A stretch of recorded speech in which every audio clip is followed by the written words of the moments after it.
الحمد للہ الحمد للہ کفا وسلام علی عبادہ الذین اصطفیٰ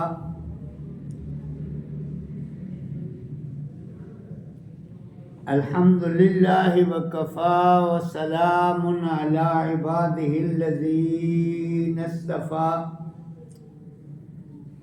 اما بعد فاعوذ باللہ من الشیطان الرجیم بسم اللہ الرحمن الرحیم ما عندکم ینفذ وما عند اللہ باق وَلَنَجْزِيَنَّ الَّذِينَ صَبَرُوا أَجْرَهُمْ بِأَحْسَنِ مَا كَانُوا يَعْمَلُونَ من عمل صالحا من ذكر أو أنثى وهو مؤمن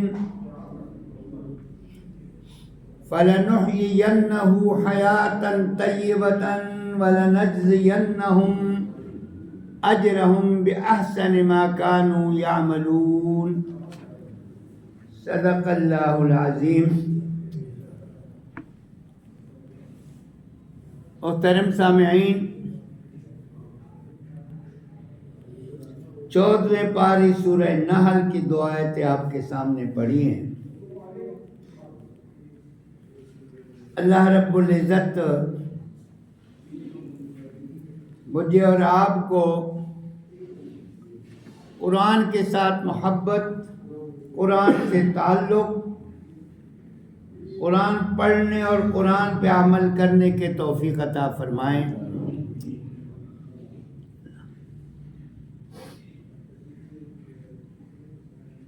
آج شعبان کی پہلی تاریخ ہے۔ شاید کے مضمون سے پہلے عرض کر لوں کہ یہ انتہائی بابرکت مہینہ ہے اور ام المومنین عائشہ صدیقہ رضی اللہ تعالی عنہا ارشاد فرماتی ہے کہ جب رمضان کا مہینہ شروع ہوتا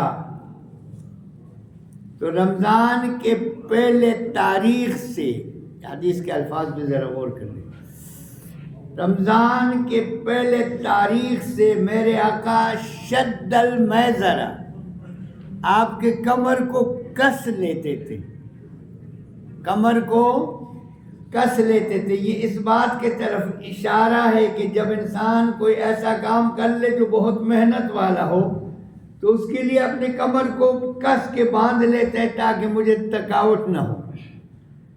شد المیزرہ، میرے آقا کمر کو کس لیتے تھے اور پورا شعبان کا مہینہ آپ عبادت میں گزارتے تھے۔ میں نے نہیں دیکھا کہ آقا نے اتنے روزے شعبان کے سوا کسی اور مہینے میں رکھے ہوں۔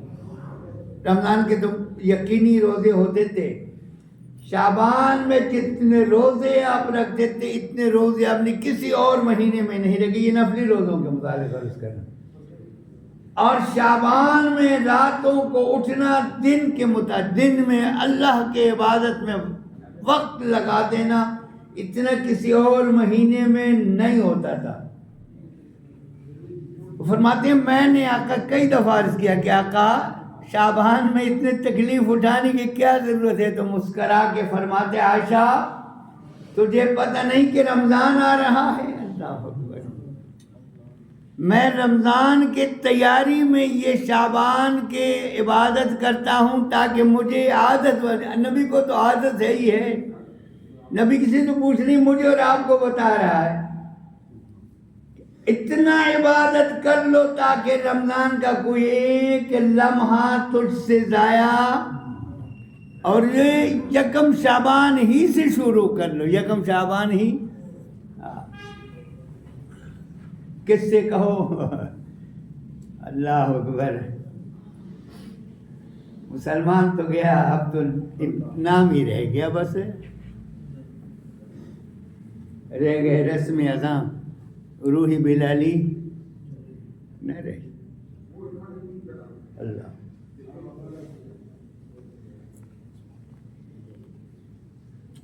کسی نے شکایت کی ہے کہ بلال اشہدو صحیح نہیں کہہ سکتے، اسدو کہتا ہے، شین نہیں کہہ سکتے، کئی نہیں کہہ سکتے، بنگالی نہیں کہہ سکتے، جیم، بنگالی جیم نہیں کہتے، جیم کی جگہ زے استعمال کرتے تھے، ہم اکثر ان کو چھیڑتے تھے، وہ ایسے ہی لگے رہتے تھے، بنگالی ہمارے کافی ساتھی تھے۔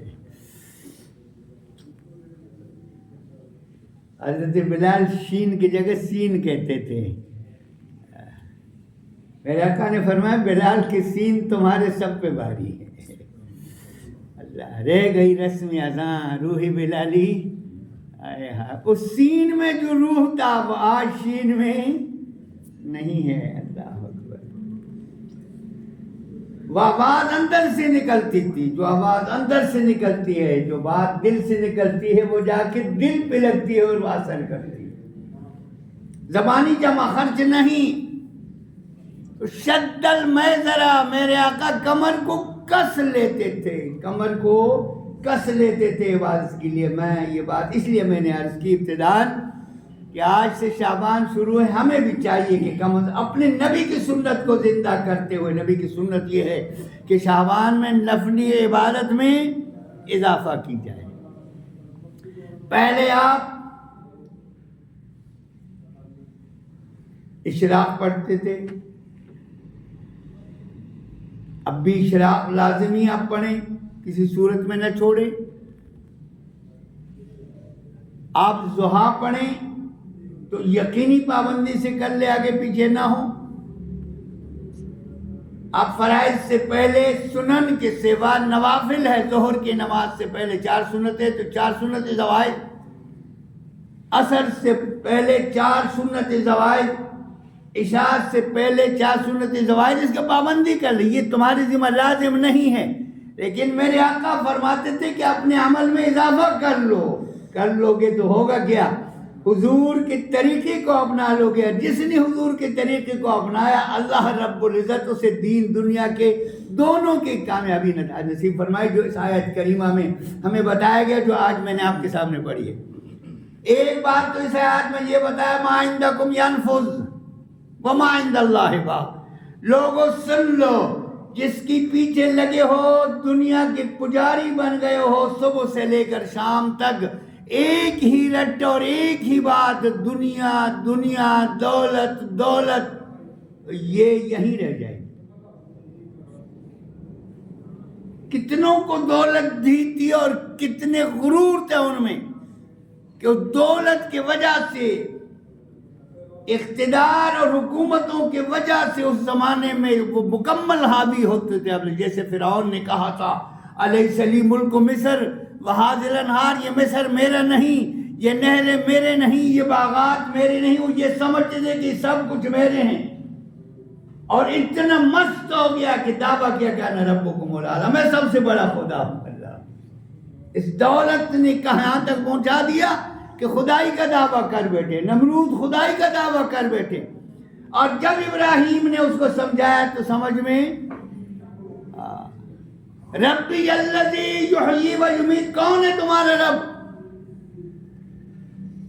ابراہیم فرماتے یحیی و یمیت، جس کے ہاتھ میں موت و حیات، جس کی قدرت میں موت و حیات ہے، جو موت و حیات کے مالک ہے، وہ میرے رب ہے۔ کہتا ہے انا احیی و امیت، یہ کون سے مشکل کا؟ یہ نمرود کہتا ہے، اور کس کے سامنے کہتا ہے؟ ابراہیم کے سامنے، علی نبینا علیہ الصلوۃ، انا احیی و امیت، میں کرتا ہوں، یہ کون سا مشکل کام آیا؟ ابراہیم علیہ السلام سمجھ گئے کہ بے وقوف، عقل پہ پردہ ہے، یہ تو بالکل کچھ بھی نہیں سمجھتا۔ فَمَا رَبِّيَ الَّذِي يَأْتِي بِالشَّمْسِ مِنَ الْمَشْرِقِ فَأْتِ بِهَا مِنَ الْمَغْرِبِ، میرے رب ہر صبح سورج یہاں سے نکالتا ہے مشرق سے، ادھر ہمت ہے تو مغرب سے نکال کے دکھا دے۔ فَبُہِتَ الَّذِي كَفَرَ، کیفیت یہی تھی، فَبُہِتَ الَّذِي كَفَرَ، قرآن کہتے ہیں مبہوت ہو، منہ کھولا پڑا، بس واہ بس۔ جیسے آج کل کے بڑے یہ ہو گیا، جو وہ ہو گیا، پھر جب اس کے سامنے خدا کی بات سنا ہو تو بس کیا، پھر کچھ بھی باقی نہیں رہے۔ فَبُہِتَ الَّذِي كَفَرَ، اللہ اکبر، خدائی کا دعویٰ کر بیٹھے، ابراہیم کو آگ میں ڈال دیا، لیکن ہوا کیا؟ اللہ نے سزا کہہ دی. ہمیشہ عرض کہتے ہوئے ایک لولا لنگڑا مچھر کہتے ناک میں گھس گیا اور دماغ کو جا کے بیٹھ گیا. کہتے پورا مچھر بھی نہیں تھا، لولا تھا، لنگڑا تھا، ایک آنکھ بھی نہیں تھی مچھر کی. اور جا کے دماغ پہ بیٹھ کے اب خدا سر نیچے اور اس کے بندے کا ہاتھ میں جوتا اور اس کے سر پہ مار رہا ہے. اور جب تک وہ جوتا مارتا ہے تو اسے سکون ملتا ہے، جب جوتا ہٹ گیا تو سکون. اللہ اکبر. یہ کہتا ہے نا ربکم الاعلی. جب دریا ملنے لگا تو کہتا ہے آمنت برب ہارون و موسیٰ، مان گیا میں کہ میں رب نہیں ہوں. لیکن وقت ختم.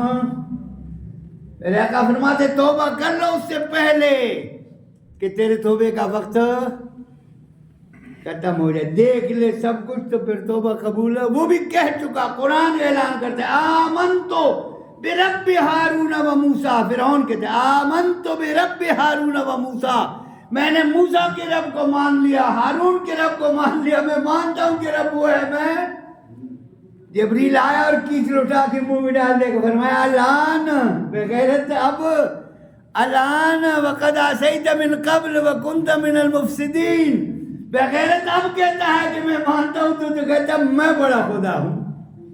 ما لم یغرغر. آقا فرماتے ایمان اس سے پہلے لاؤ، کلمہ اس سے پہلے پڑھ لو کہ تیرے پہ غرغری کا حالت نہیں آ رہا. تیرے فرشتے تو نے دیکھ لے، تیرے روح قبض کرنے آ گئے. اب تو کہتا ہے اشہد ان لا الہ الا. تو یہ فائدہ اب تجھے کچھ، یہ فرعون نے بھی کہا تھا، فرعون کو فائدہ ما عندکم ینفذ. سن لے جو تمہارے پاس ہے ختم ہو جائے گا، جو تمہارے پاس ہے ختم ہو جائے گا.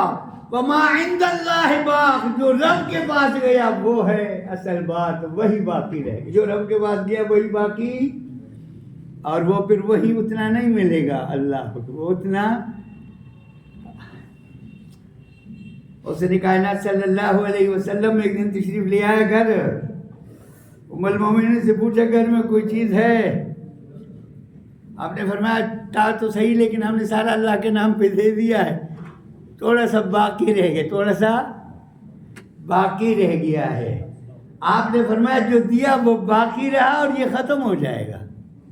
جو تم نے اللہ کے نام پہ دیا وہ سارا باقی رہ گیا، یہ ختم ہو جائے گا. جو رب کے نام پہ دیا وہ باقی، اور وہ باقی پھر کیسے رہا؟ میرے آقا صلی اللہ علیہ وسلم نے ارشاد فرمایا جو تم اللہ کے راستے میں دیتے ہو، جو تم اللہ کے نام پہ دیتے ہو، جو رب کو راضی کرنے کے لیے دیتے ہو، تو اللہ اس کی تربیت فرماتے ہیں. اور فرمایا کیسے؟ جیسے تم میں سے ایک شخص جہاد کا شوق رکھتا ہو، مجاہد ہے، جہاد کا شوق رکھتا ہے، وہ جہاد کے لیے گھوڑا لے لیتا ہے، گھوڑے کا بچہ لے لیتا ہے، چھوٹا سا بچہ گھوڑے کا لے لیتا ہے، اور پھر اس بچے کو پالتا ہے، اسے دانہ کھلاتا ہے، اسے پانی پلاتا ہے، اسے تیل لگاتا ہے، اسے نہلاتا ہے. نظریہ یہ ہوتا ہے یہ جوان ہوگا تو اس پہ سوار ہو کے جہاد کے لیے جاؤں گا. فرمایا تم مجاہد ایک گھوڑے کے بچے کے جس انداز سے تربیت کرتے ہو، میرے رب تیرے صدقے کی اسی طریقے سے تربیت کرے گا. آج تو نے 1 روپیہ دیا، کل وہ 1 نہیں ملے گا. کتنا ملے گا؟ 700 گنا، 7 لاکھ گنا، 7 کروڑ گنا، 7 ارب گنا. نا نا نا، واللہ یضاعف لمن یشاء. اللہ جتنا چاہے بڑھا دے گا. کتنا بڑھا دے گا؟ جتنا اس کے ذات. اللہ کی ذات کس سے بڑا کوئی شے ہے؟ اور جب وہ اپنی مرضی سے دینا چاہے تو پھر کوئی حساب لگا سکے گا؟ نہیں لگا سکے گا. ما عندکم ینفذ. یہ جس کے اوپر آج تک کیا لیے بیٹھے ہو یہ ختم ہو جائے گا. تیرا دادا کہتا تھا کہ میرا ہے، گیا کچھ بھی ساتھ لے کے نہیں گیا. باپ کہتا تھا میرا ہے، گیا کچھ بھی ساتھ. تو کہہ رہا میرا ہے، کل تیری بھی آنکھیں بند ہو جائے گی. بیٹے کہیں گے ہمارا ہے، کسی کی بھی. کس کے ہیں؟ وَلِلَّهِ مِيرَاثُ السَّمَاوَاتِ وَالْأَرْضِ. سن لو، زمین و آسمان کے میراث کس کا ہے؟ زمین کس نے پیدا کیا؟ یہ رب ہی کے ہے. یہ کس کی ہے؟ آسمان کس نے پیدا کیا؟ یہ رب ہی کے ہے، اور رب ہی اس کا وارث ہے. یہاں جو کچھ ہے اس کا وارث کون ہے؟ ایک وقت آئے گا کہ دنیا میں ایک بھی زندہ بشر اور رب پوچھے گا لمن الملک اليوم، بتاؤ بھائی بادشاہت کس کی ہے؟ ذرا بتاؤ نا کس کی حکومت ہے؟ نواز شریف کی ہے یا عمران خان کی ہے؟ کون ہے؟ کرسی کس کی ہے؟ کس کی ہے کرسی؟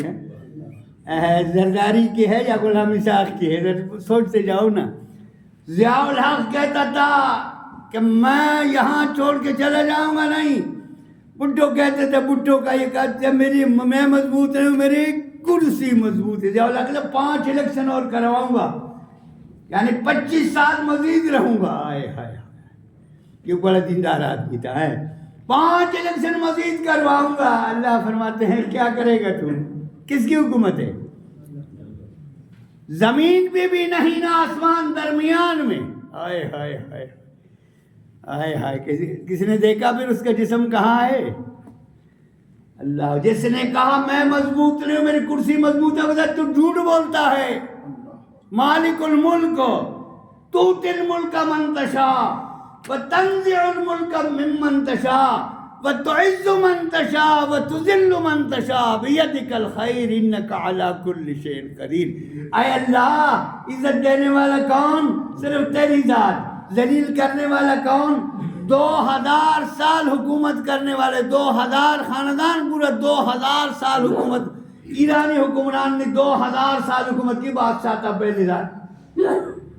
اور یوں کیا کہ پھر قبر کی جگہ میں سر میں دفنایا تو رات کو قبر پہ پیرا ہوتا تھا کہ کوئی نکال کے نہ لے جائے۔ آئے آئے آئے، ما عندکم ینفذ، جو تمہارے پاس ختم ہو جائے گا، ختم ہو جائے۔ اور کون؟ لمن الملک اليوم، آج حکومت کس کی ہے؟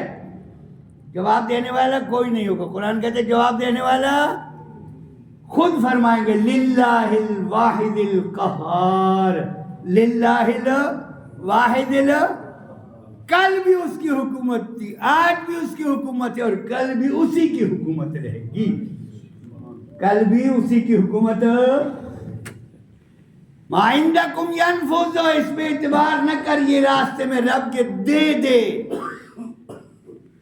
اپنے لیے ذخیرہ بنا دے تاکہ کل تجھے ملے، اور پھر تجھے جو ملے اتنے زیادہ ملے کہ تجھے شک پڑ جائے کہ یہ میرا عمل تو ہے ہی نہیں، میں نے تو اتنا نہیں کیا، اللہ میں نے تو اتنا نہیں کیا۔ 2 باتیں خاص طور پہ حدیث میں آتے ہیں، یہ کہ اللہ یہ صدقہ تو میں نے نہیں کیا، تو بہت زیادہ ہے۔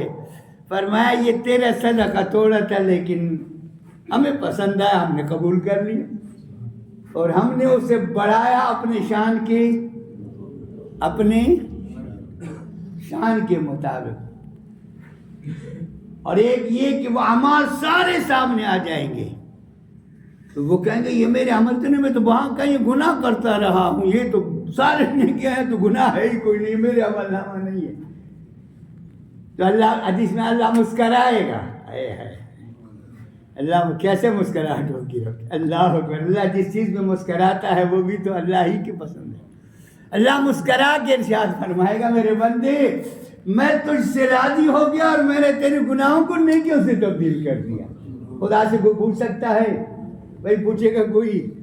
آئے ہائے آئے، میں نے تیرے گناہوں کو نیکیوں سے تبدیل کر دیا۔ اب یہ کہا کہ اللہ میرے اور بھی بہت سارے گناہ ہیں، اب ہو جائے گا جیری، میرے اور بھی بہت سارے گناہ ہیں۔ اللہ مسکرائے گا اس بات پر۔ میں ما عندکم ینفذ، سن لے جو تمہارے پاس ہے وہ ختم ہو جائے گا، وما عند اللہ باقی، جو رب کو دے دیا وہی باقی ہے۔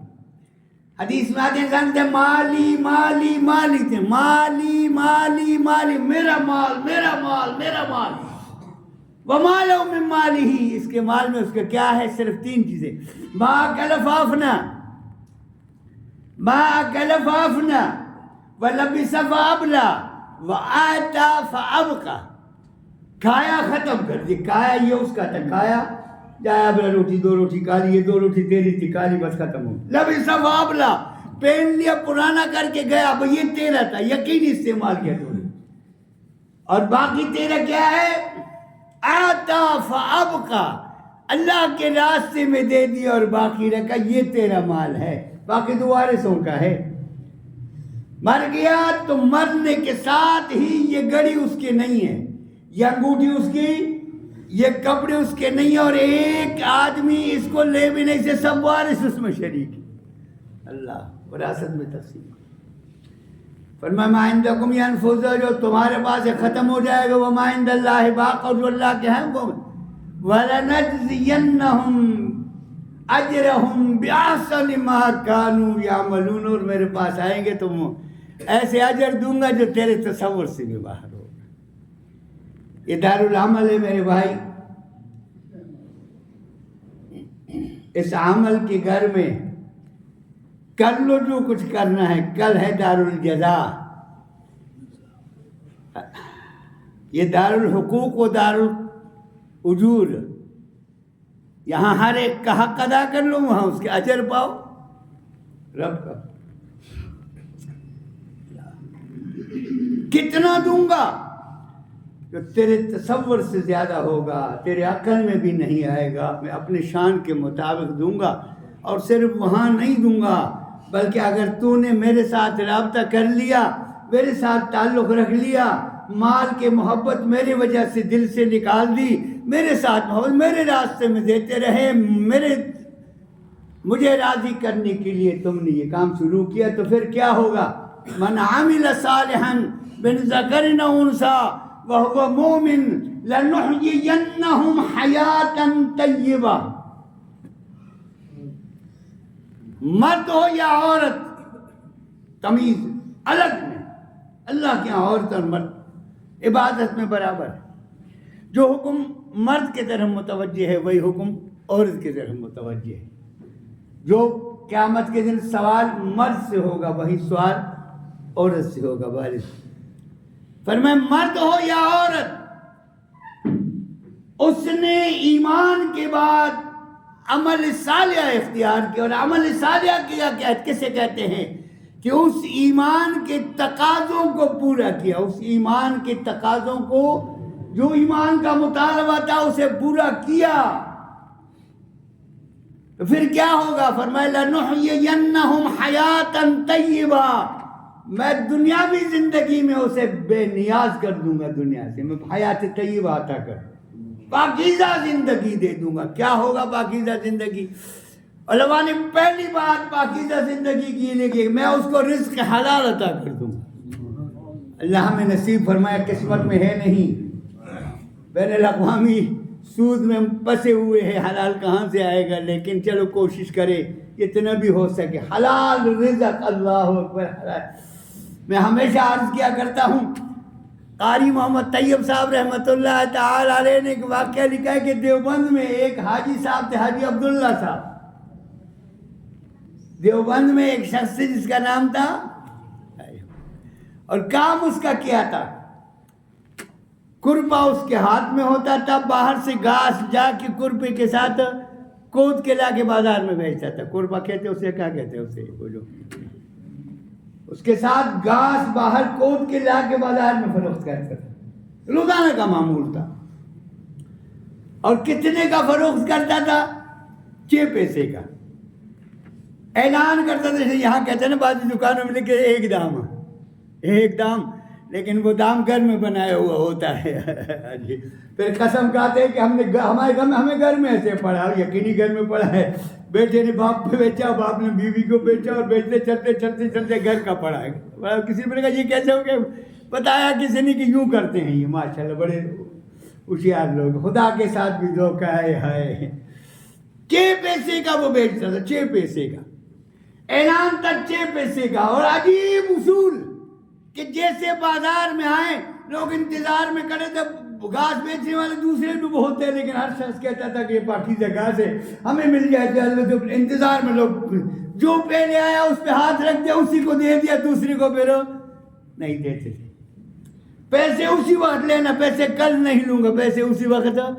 6 پیسے لے لیے، 2 پیسے وہی خیرات کر دیے، 4 پیسے لے لیے، 4 پیسے حضرت فرماتے قاری محمد طیب صاحب رحمۃ اللہ علیہ، محتمم دارالعلوم دیوبند کے 2 پیسے کا خرچہ گھر کا، اس وقت کہتے ہیں 2 پیسے میں خرچ ہو جاتا تھا، 2 پیسے گھر کا خرچہ، اور 2 پیسے رکھ دیتے، دو بازار میں خرچ کرتے، دو گھر میں خرچ کرتے، دو پیسے رکھتے، مہینے کے بعد اس کے 4 10 5 روپے جو بن جاتے تھے وہ سارے جمع کر کے پورا دیوبند کے استادوں کو دعوت دیتے تھے کہ آج ہم میرے مہمان ہیں، اور استاد اس دعوت کے انتظار کرتے تھے۔ اللہ اکبر۔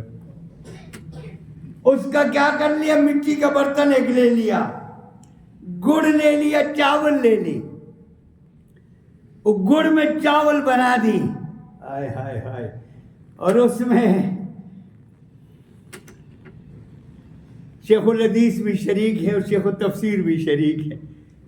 مولانا مظفر حسین کاندھلوی رحمۃ اللہ علیہ فرماتے ہیں کہ ہم اس انتظار میں تھے کہ حاجی صاحب کی دعوت کب ہوگی، اور جب ہم 2-4 نوالے اس میں سکھاتے تھے تو 40 دن تک ہمارے دل روشن ہو جاتے تھے۔ علماء کے دل ویسے بھی روشن تھے، وہ سارے ان میں سے ہم میرے تیرے جیسے لوگ نہیں تھے، ان کے لیے یہ مشہور ہے کہ علماء دیوبند پہ ایک وقت ایسے گزرا تھا کہ اس کے مالی سے لے کر اور اس کے باورچی تک سارے صاحب نسبت بزرگ ہوتے تھے، علماء نہیں، سارے وہ جو ملازم ہوتے تھے صاحب، وہ کہتے تھے ہمیں 40 دن تک اس حلال رزق کی وجہ سے ہمارے ایمان تازہ رہتا، دل روشن رہتا، حلال رزق عطا کر دوں گا اگر تم میرے ہو گئے، حلال رزق عطا کر دوں گا، اللہ ہمیں نصیب فرمائے۔ میرے حضرت ہمیشہ فرمایا کرتے تھے کہ ایک شخص کو رزق حلال کی تلاش تھی، گھر سے نکلا، کسی نے بتایا فلاں شخص ہے، اس کے پاس رزق حلال ہے، اس کے پاس گیا، اس کے بڑی منت سماجت کی، اس کو راضی کیا کہ تیرے پاس رزق حلال ہے، میں آیا ہوں مجھے کھلا، اس نے کہا میرے پاس ہے لیکن صرف 3 نوالے، اور جب تجھے اتنا شوق ہے تو میں تجھے کھلاتا ہوں، لیکن شرط یہ کہ جاؤ وضو کر کے 2 رکعت نفل خدا کی شکرانے کی ادا کر کے، اللہ تیرا شکر ہے کہ مجھے رزق حلال تک پہنچا دیا اور میرے دل میں ڈال دیا کہ میں تجھے دے دوں۔ وہ کیا، اس نے وضو کیا، 2 رکعت نوافل ادا کی، اور ادھر اس نے کہا تھا 3 نقمے ہیں، اللہ فرمایا آؤ اب بیٹھ جاؤ، یہ حلال ہے اور یقینی حلال ہے، بیٹھ جاؤ اور کہہ دو بسم اللہ الرحمن، بسم اللہ، ڈرے مت کہہ دو بسم اللہ الرحمن الرحیم، اللہ اکبر، بہت گھبرائے ہوئے اللہ کے بندو، جیسے کسی نے جہاد کے لیے آپ کو بلا لیا کہ بس وہی آپ تو کہیے گا افغانستان جانا، اور نہیں جانا میرے بھائی ہوئے، یہاں والے نہیں، یہ دہشت گرد ہے، جہاد نہیں کرتے، جہاد والے کر گئے، جہاد ہے جنہوں نے امریکہ کے کیا کیا لوہے کے چنے چبوا دیے یار، لوگوں کے چنے چبوا جو ہو گئے، اللہ وہ کہتے ہمارا اسلحہ ان کے پاس ہے، تمہارا سب کچھ وہاں ہے، اور بیٹے ایسے ہی ہوتا ہے، مجاہد ایسے ہی ہوتا ہے، مجاہد اسی کہتے ہیں کہ وہ سب کچھ لے چین کے رکھ لیتا ہے، کہہ دو بسم اللہ الرحمن الرحیم، اور پھر شروع کہتا ہے میں نے پہلے نوالہ لیا تو تحت السرہ تک پورا زمین روشن ہو گئی، میں نے نیچے دیکھا تو ہر چیز نظر آ رہی، رزق حلال، پر میں دوسرا نوالہ دیا تو اللہ رب العزت نے آسمانوں کے سارے دروازے کھول دیے، روشنی آسمان عرش معلیٰ تک، وہ سدرۃ المنتہا تک اللہ نے روشنی عطا فرمائی، رزق حلال، آئے ہائے، اور فرمایا تیسرا نوالہ جو منہ ڈال دیا تو روح پرواز کر، رزق حلال عطا کر دوں گا، رزق حلال، قناعت دے دوں گا، قناعت، اللہ ہمیں نصیب فرمائے۔ قناعت کیا ہے؟ مل گیا تو الحمدللہ، اور نہیں ملا تو صبر کر لیے، اور الایمان بین الصبر والشکر، ایمان صبر اور شکر کے درمیان، جب آپ کو ملا شکر کیا، نہیں ملا صبر کیا، اسی کو ایمان کہتے ہیں۔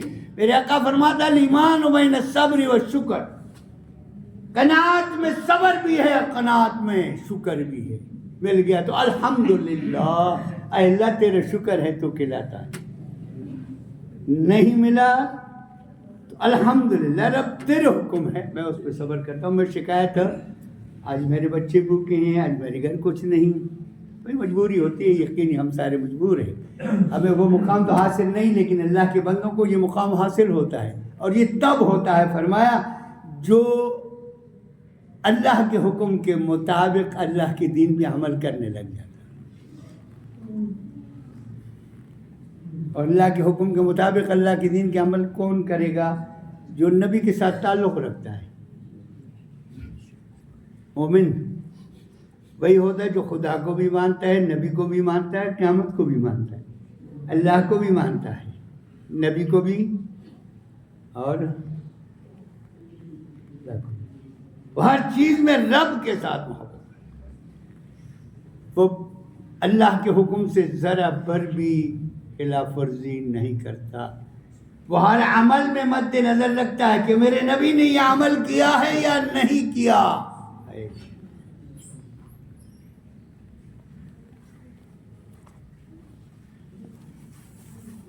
ہم پابند ہیں نبی کے عمل کے مطابق زندگی گزارنے. اور قرآن نے اعلان کیا من یطع الرسول فقد اطاع اللہ. جس نے نبی کی بات مان لی اس نے رب کی بات مانی، جس نے نبی کی بات نہیں مانی اس نے رب کی بات نہیں مانی. جھوٹ بولتا ہے وہ. اور نبی کی بات جو مانتا ہے وہ نبی کے ساتھ محبت بھی رکھتا ہے، اور نبی کے ساتھ محبت رکھتا ہے تو پھر وہ نبی کے ہر کام کو پسند بھی کرتا ہے. کسی شاعر نے کیا اچھی بات کی ہے، بڑی زبردست، پورا ماحول کا نقشہ کھینچ کے رکھ دیا کہ وضع میں تم ہو نصارا تو تمدن میں ہنود، تمدن میں یہود. وضع میں تم ہو نصارا تو تمدن میں یہود. یہ مسلمان ہے جسے دیکھ کے شرمائے ہنود. پیغمبر کی وجہ نہیں، من تشبہ بقوم فہو منہم، جو کسی قوم کے مشابہت اختیار کر دے گا اسی میں سے ہو جائے. پیغمبر پسند ہے تو پیغمبر کا حلیہ بھی پسند ہوگا، پیغمبر کے کپڑے بھی پسند ہوں گے، پیغمبر کی زندگی بھی پسند ہے.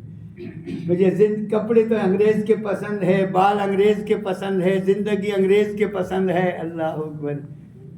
اور دعویٰ ایمان کا ہے تو فرمایا یوں نہیں، عمل صالحہ وہو مومن، مومن ہے تو پھر وہ ایمان کے تقاضوں کو پورا کر لے. لنحینہم حیاتا طیبہ، میں ان کو حیات طیبہ عطا کر دوں گا. اور حیات طیبہ کیا ہوگا کہ رزق حلال دوں گا، قناعت دوں گا، میں اسے ذکر کے لذت نصیب کر دوں گا. ذکر کے لذت نصیب کر. میں نے پرسوں کسی محفل میں عرض کیا تھا کہ ہمارے بزرگ گزرے ہیں، حضرت رائے پوری رحمۃ اللہ تعالی علیہ، فرماتے عصر کے بعد اپنے کمرے میں جاتے تھے، خاص طور پہ رمضان المبارک میں، پھر مغرب تک کسی سے نہیں ملتے تھے.